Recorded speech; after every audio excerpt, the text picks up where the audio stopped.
आज उत्तराखंड में बड़ी प्राकृतिक आपदा आई है। कई लोगों की जान चली गई, कई लोग लापता हैं। जिस तरीके से ग्लेशियर फटा, लेकिन इन सब के बीच उत्तराखंड हादसे की एक अच्छी तस्वीर भी सामने आई है।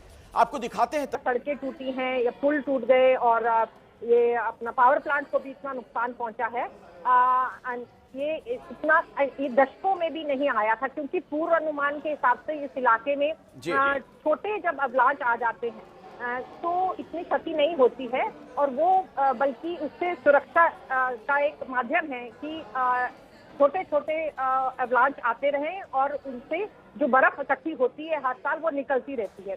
क्योंकि ये कई सालों के बाद आया है, तो इसलिए कई सालों की दबी हुई बर्फ कॉम्पैक्ट हो गई। उत्तराखंड में जो हुआ, ग्लेशियर फटने के बाद कई लोगों की जान गई, कई लोग लापता हैं। उससे जुड़ी हर जानकारी आपको दे रहे हैं। और इस बीच देखिए, उम्मीद की कुछ तस्वीरें अब सामने आ रही हैं धीरे धीरे। तपोवन के पास एक सुरंग के अंदर कई मजदूर फंस गए थे, उन्हें किस तरीके से निकाला गया है वो देखिए आप।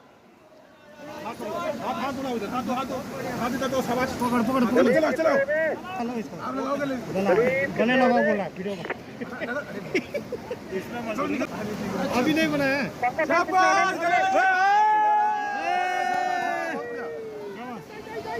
नेक्स्ट आ रहा है वो नेक्स्ट नीचे से इसने बचा लिया भाई, इसको हिलाने की बात कर रहा है। आ जाओ शाबाश इसको ना, इसको ऐसे ना हमारी साइड। अरे हाथ शाबाश ताकत लगा दे, छोटा तुम्हारा एक दो शाबाश बहुत बढ़िया, शाबाश खड़े हो जा शाबाश। ए भाई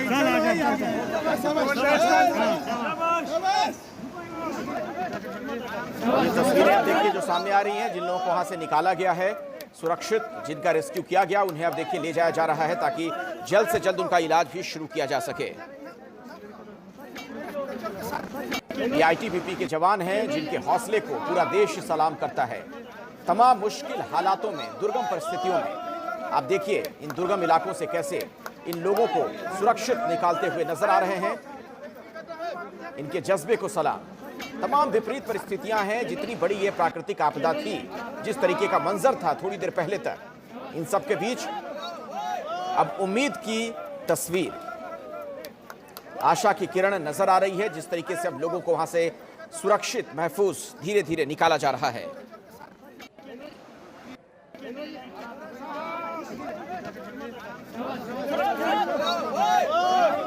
और आइए हम आपको सीधे लिए चलते हैं। त्रिवेंद्र सिंह रावत प्रेस कॉन्फ्रेंस कर रहे हैं। सुरंग लगभग 250 मीटर लंबी है, लेकिन अंदर जो मजदूर हैं उनसे संपर्क नहीं हो पाया। हमारी सेना के लोग वहां पर पहुंच गए हैं। एनडीआरएफ की टीम एक दिल्ली से यहां पहुंची है। वो जौली ग्रांट से उनको बसों से वहां के लिए भेज दिया गया है। कुछ लोग एनडीआरएफ के कल और वहां पर आएंगे। मेडिकल फैसिलिटीज की दृष्टि से वहां पर आर्मी के, पैरामिलिट्री फोर्सेज की और हमारे जो स्टेट के डॉक्टर की सीएमओ स्वयं वहां पर कैंप किए हुए हैं। जिलाधिकारी वहां पर कैंप किए हुए हैं। एसपी वहां पर कैंप किए हुए हैं। और मेरे साथ यहाँ से डीआईजी गढ़वाल और कमिश्नर गढ़वाल, हम सब ने वहाँ का पहले हमने उसका एरियल सर्वे किया और उसके बाद रोड से हम रेणी गांव तक, जहाँ तक जाया जा सकता है वहाँ तक हमने स्वयं साइट पर जाकर उसका जायजा लिया है। एसडीआरएफ की एक 60 लोगों की टीम विद इक्विपमेंट्स वो वहाँ पर पहुँच गई है। एक मोटरेबल पुल जो रेणी गांव में था, जो दोनों रेणियों को जोड़ने वाला था, और 4 अन्य छोटे पुल, झूला पुल हम उनको कह सकते हैं, वो क्षतिग्रस्त होने से ऋषिगंगा का जो दाहिना हिस्सा है उधर और धौली गंगा का जो एरिया है उसमें अभी बाई रोड अभी उसका संपर्क टूट गया है। वहाँ 17 गांव हैं, गांव सभाएं हैं, जिनमें से 7 गांव ये माइग्रेट करते हैं सर्दी के कारण इधर गोपेश्वर और चमोली के आसपास। 11 गांव के लोग वहां पर हैं और उनको किसी तरह की आवश्यकता जो उनकी हो उसकी कमी न हो, इसकी दृष्टि से वहां पर आर्मी के 3 हेलीकॉप्टर, एक वायुसेना का हेलीकॉप्टर वहां पर पहुंच चुका है बरेली से। तो ऋषिगंगा की दाहिनी तरफ करीब 17 गांव हैं जिनका बताया जा रहा है कि रोड से फिलहाल संपर्क टूटा हुआ है। बड़ी प्राकृतिक आपदा आई। चमोली जिले में ग्लेशियर फटने की वजह से तबाही का मंजर देखने को मिला। कई लोगों की जान चली गई, कई लोग लापता बताए जा रहे हैं। और ये जब वहां पर सैलाब आया था, जल सैलाब, उस दौरान की तस्वीरें, ये वीडियो आप देख रहे हैं। जोशीमठ में रेणी, जो कि धौली गंगा घाटी में है, वहां पर यह ग्लेशियर फटा जहां भारी नुकसान हुआ है। अलकनंदा, धौली, इन दोनों नदियों में पानी उफान पर। ऋषिगंगा हाइड्रो पावर प्रोजेक्ट पूरी तरीके से तबाह हो गया। धौली गंगा पर बने हाइड्रो प्रोजेक्ट का भी बांध टूट गया। और ये देखिए तपोवन डैम के पास की तस्वीरें आप देख रहे हैं, जहां सुरंग में कई लोग फंस गए थे, जिन्हें निकालने का काम जारी है। आईटीबीपी के जवान वहां पर लगातार मुस्तैद हैं और एक एक करके तमाम लोगों को निकाला जा रहा है। थोड़ी देर पहले चमोली की डीएम एबीपी न्यूज पर लाइव थी। उन्होंने बताया कि 11 लोगों को यहां से निकाला जा चुका है, लेकिन अभी भी कई लोग लापता हैं। और चिंता की बात यह है, चूंकि अंधेरा ढलने के बाद जो राहत और बचाव का काम है उसमें तमाम तरह की दिक्कतें आती हैं। ठंड भी बहुत ज्यादा है। और ये देखिए, जब लोगों को वहां से ले जाया जा रहा था, जिन लोगों को निकाला गया इलाज के लिए, जब वहां से आईटीबीपी के जवान अपने कंधों पर उन्हें ले जा रहे थे, तो लोग खुशी से उनके लिए नारे लगा रहे थे।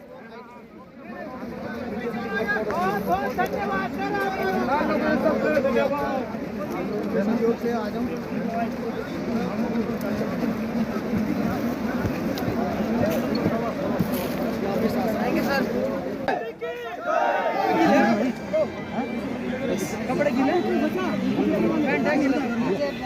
पैंट दे दो, कोई पैंट दे दो।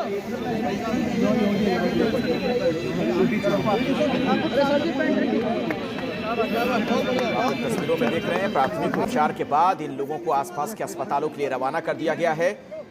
ये वो लोग हैं जो वहां काम कर रहे थे और अचानक से सैलाब जब आया, इन्हें पता नहीं चला अब क्या करें, जान बचाने के लिए कहां भागें। ऐसे में उस टनल में जहां ये काम कर रहे थे वहीं फंसे रह गए।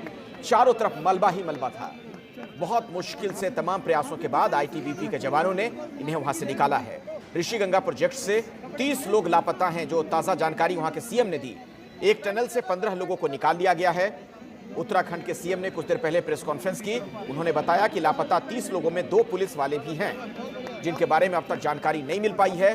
दूसरे टनल में अभी भी 35 लोग फंसे हुए हैं। एक और सुरंग है जहां पर कई लोग हैं। केंद्र सरकार हादसे में पूरी मदद कर रही है। प्रधानमंत्री मोदी की तरफ से भी कहा गया है कि हर तरीके से हम उत्तराखंड के साथ खड़े हैं। 5 लोगों की मौत की अपुष्ट जानकारी है, यानी इसके बारे में अभी कहीं से कोई पुष्टि नहीं हुई है। ऋषिगंगा में हादसे वाले इलाके से संपर्क टूट गया है, यानी ऋषिगंगा की दाहिनी तरफ करीब जो 17 गांव हैं, उनसे सड़क मार्ग से संपर्क फिलहाल नहीं है। मृतकों के परिजनों को 4-4 लाख रुपए का मुआवजा, इसका ऐलान कर दिया गया है। इन सबके बीच आर्मी और राज्य के हेलीकॉप्टर मदद के लिए वहां पहुंच गए हैं। लगातार राहत और बचाव का काम युद्ध स्तर पर जारी है। कोशिश यही कि जल्द से जल्द लोगों को वहां से बाहर निकाला जाए।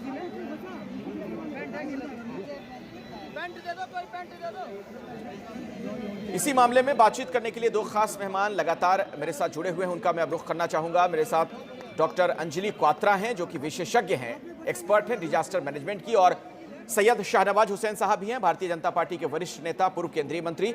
शाहनवाज हुसैन साहब, एक जानकारी ये भी मिल रही है कि जो हाइड्रो पावर प्रोजेक्ट उस इलाके में, उससे बड़ा नुकसान हुआ है।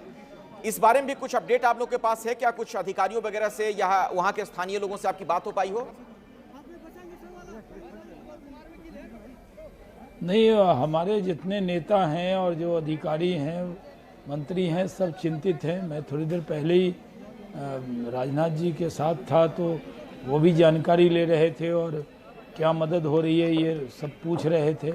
गृह मंत्री जी ने खुद कहा है कि वो वहाँ पहुँच रहे हैं और मुख्यमंत्री जी दौरा करके आए हैं। पूरी ताकत से सब लोग लगे हैं, चाहे वो सेना हो या आईटीबीपी के लोग हों, एनडीआरएफ के लोग हों, जो एक्सपर्ट हैं, क्योंकि नुकसान तो पावर प्रोजेक्ट को भी हुआ है और भी उससे आगे नुकसान न हो उसके लिए अलर्ट भी किया गया है। देखिए, इस आपदा को कैसे, ये प्राकृतिक आपदा ही है और इसका अंदाज़ा एकदम नहीं था। और जब ग्लेशियर फटा है और जिस तादाद में वहाँ पर लोग काम कर रहे थे, तो उसके बारे में चिंता हो रही है। लेकिन अभी भी हम सब दुआ कर सकते हैं और जो भी ताकत लगाई जा सकती है वो ताकत वहाँ लगाई जा रही है कि ज़्यादा से ज़्यादा राहत सही समय पर पहुँचाया जाए, क्योंकि जब तक सही इसमें टाइमिंग का भी बहुत फ़र्क होता है, लेकिन सरकार ने जितनी जल्दी कार्रवाई की है और हमारे एनडीआरएफ के लोग, जैसा सीएम साहब ने बताया कि वहाँ टीम जॉली ग्रांट एयरपोर्ट पहुँची और वहाँ से उनको बसों से वहाँ पहुँचा दिया गया और जो व्यवस्था हो सकती है वो की जा रही है। हम सब दुआ करते हैं कि वो कम से कम लोग हताहत हों, और अभी भी बहुत सी जगह अलर्ट भी किया गया है, जहाँ गंगा जी के तट पे लोग हैं उन सबको अलर्ट किया गया है। जी डॉक्टर अंजलि, एक सवाल यह है, दरअसल जो ये घटना है उसने कई बड़े सवाल खड़े कर दिए हैं। ग्लोबल वार्मिंग को लेकर जिस तरीके से इंसान लगातार पर्यावरण का दोहन कर रहा है, पहाड़ों पर बढ़ती जनसंख्या, बढ़ती गर्मी, वहां पर पहाड़ों को काटा जा रहा है, पेड़ कम हो रहे हैं। क्योंकि देखिए, हैरान जो बात मुझे करती है वो ये है कि ग्लेशियर का इस तरीके से फट जाना, वो भी सर्दी के मौसम में। गर्मी में अगर इस तरह की घटना हो तो चलिए एक बात है, वो भी तब जब बर्फबारी है। आप कैसे देख रहे हैं इस घटना को? देखिए, आपने ये बात तो सही कही कि क्लाइमेट चेंज और ग्लोबल वार्मिंग जो मानव जनित ये कह सकते हैं आपदा का एक कंट्रीब्यूशन है इसमें, मगर इसके साथ ही जो बड़े बड़े अवलांच होते हैं इनमें नेचुरल फैक्टर्स अधिक कारगर होते हैं, क्योंकि इसका सीधा जो कारण है, अगर आप देखें तो 400 साल पहले जो जिसे कहते हैं हमारे ग्लोब पे लिटिल आइस एज आई थी इस पृथ्वी पर, तब आर्कटिक में जो बड़े बड़े ग्लेशियर्स थे वो और बड़े हुए थे, सर्दी क्योंकि बड़ी थी पृथ्वी पर। मगर तब भी जो हिमालय के और हमारे देश के ग्लेशियर्स ये तब भी श्रिंक हुए थे, छोटे हुए थे। इसका जो सीधा असर ये है कि हमारे जो हिमालय का जो दक्षिणवर्ती जो स्लोप है वो कुछ खतरा अधिक पैदा करता है, क्योंकि जहाँ पे भी 30 से 45 डिग्री का स्लोप है वहाँ पे हिमस्खलन होने का बहुत अधिक चांस है। और ये एक नेचुरल फैक्टर है, हमारी ज्योग्राफी भी कुछ ऐसी है, और कुछ यहाँ पे जो हमारा देश जो मानसून जो है यहाँ का प्रेसिपिटेशन प्रदान करता है, उसका भी एक कंट्रीब्यूशन है इसमें। और इसके चलते, इसके होते हुए हमारे देश में बहुत अच्छी व्यवस्था है, बहुत अच्छा अनुसंधान चलता है, हमारे डिफेंस रिसर्च ऑर्गेनाइजेशन जो करती हैं सासे यानी doctor Anjali branch development establishment, तो उससे हमें पूर्व अनुमान भी पूरा मिलता है जी। और देखिए डॉक्टर अंजलि, एक बड़ा सवाल और बुनियादी सवाल ये है कि क्या ये एक सिग्नल है, एक अलार्मिंग सिग्नल है हम सभी के लिए, इंसान के लिए, कि अब पर्यावरण का दोहन फौरन बंद हो? बात यह है कि धीरे धीरे चीजें अब सामान्य हो रही हैं और देखिए राहत और बचाव का काम लगातार जारी है। ये तपोवन के पास का दृश्य आप देख रहे हैं, जहां पर एक सुरंग के अंदर कई लोग फंस गए थे और धीरे धीरे उन्हें वहां से निकाला जा रहा है। मेरे साथ सैयद शाहनवाज हुसैन लगातार जुड़े हुए हैं, केंद्र में आप मंत्री भी रहे हैं, भारतीय जनता पार्टी के वरिष्ठ नेता हैं। शाहनवाज हुसैन जी, ये राहत और बचाव का काम कहां तक पहुंचा है? क्या अपडेट आप लोगों को है? आपके पास कुछ जानकारी मिल पा रही है सरकार के हवाले से? नहीं, मैंने अभी थोड़ी देर कबल ही, मैं रक्षा मंत्री जी राजनाथ जी के यहाँ था तो वो जानकारी ले रहे थे, और वहाँ के बारे में तो जो जानकारी मुझे मिली उन्हीं के ज़रिए मिली। और ख़ुद आपने देखा कि माननीय गृह मंत्री अमित शाह जी ने खुद इस पर मिनट टू मिनट वो मॉनिटर कर रहे हैं, और मुख्यमंत्री भी वहाँ पर पहुँचे हैं और जाकर मॉनिटर कर रहे हैं। जो हताहत की संख्या है उसके बारे में कोई अभी तुरंत अंदाज़ा करना मुश्किल है, लेकिन रिलीफ वर्क जो है उसमें कोई कोताही नहीं है। शाम में भी, रात में भी रिलीफ वर्क चलेगा, और उसका भी इंतज़ाम रोशनी का भी वहाँ पे किया गया है। और एक एक मिनट कीमती है कि कोई भी हताहत हो उसको मदद मिल सके। और मैं यही अपेक्षा करता हूँ कि, और दुआ भी करता हूँ खुदा से कि ज़्यादा से ज़्यादा लोग उसमें बचें, क्योंकि जिस तरह पहले भी जैसे ग्लेशियर फटा उसके बाद उत्तराखंड सरकार ने हर जगह जो गंगा जी के तट पे लोग थे उनको तुरंत इन्फॉर्म किया है और अलर्ट भी किया है। तो ऐसी अपेक्षा है कि लोगों ने उस बात का संज्ञान लिया है। लेकिन इस मौसम में ग्लेशियर फटेगा इसका कोई अंदाजा पहले से कल्पना भी नहीं कह रहे हैं। उत्तराखंड में आज सुबह 10 बजे ग्लेशियर फटने से जो प्राकृतिक आपदा आई, अलकनंदा नदी ने विकराल रूप लेकर जो तबाही मचाई, अगर उसी रूप में अलकनंदा से मिल जाती एक और नदी की धारा तो हरिद्वार और ऋषिकेश समेत कई और शहर उसकी चपेट में आ सकते थे। तो मैप की मदद से आपको विस्तार से दिखाते हैं कि कहां से शुरू हुआ नदी का यह तांडव और कहां आकर थमा।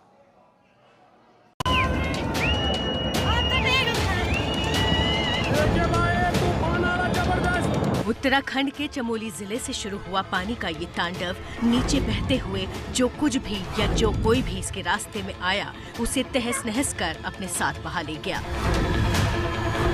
करीब 150 लोगों के गायब होने की आशंका जताई जा रही है और कुछ शव बरामद भी किए जा चुके हैं।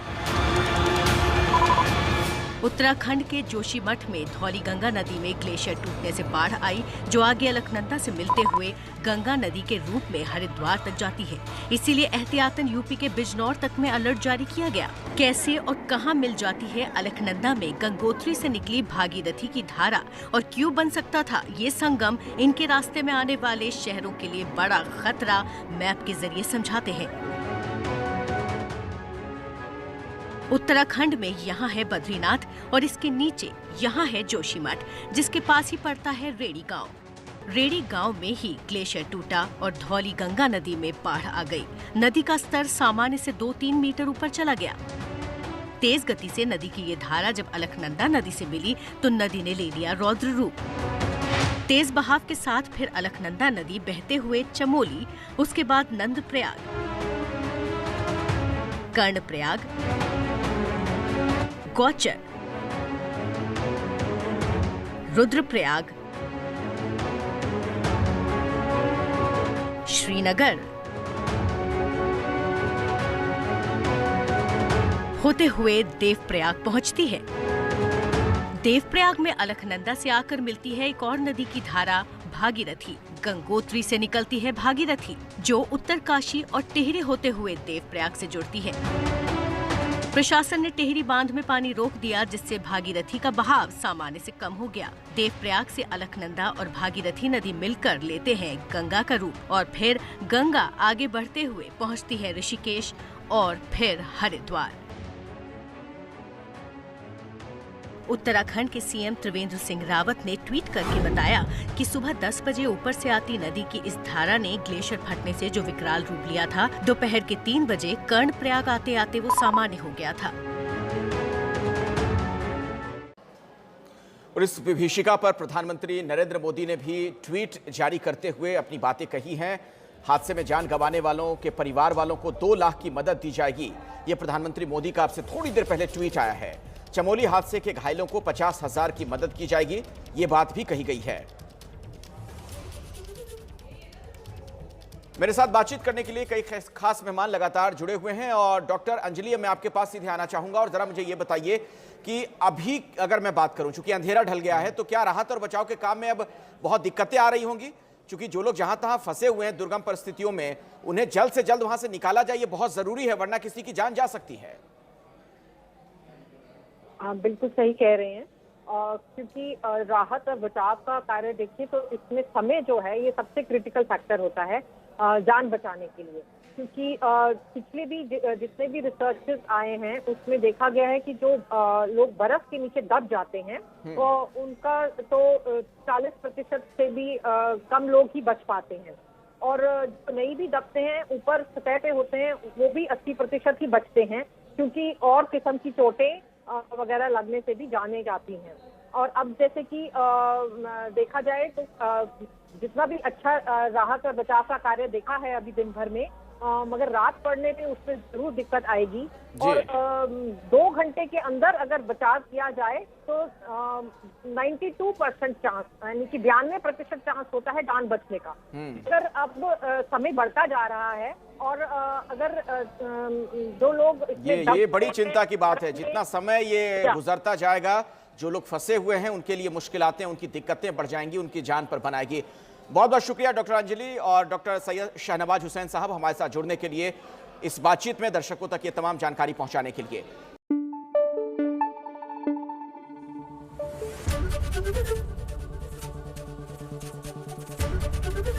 एबीपी न्यूज आपको रखे आगे।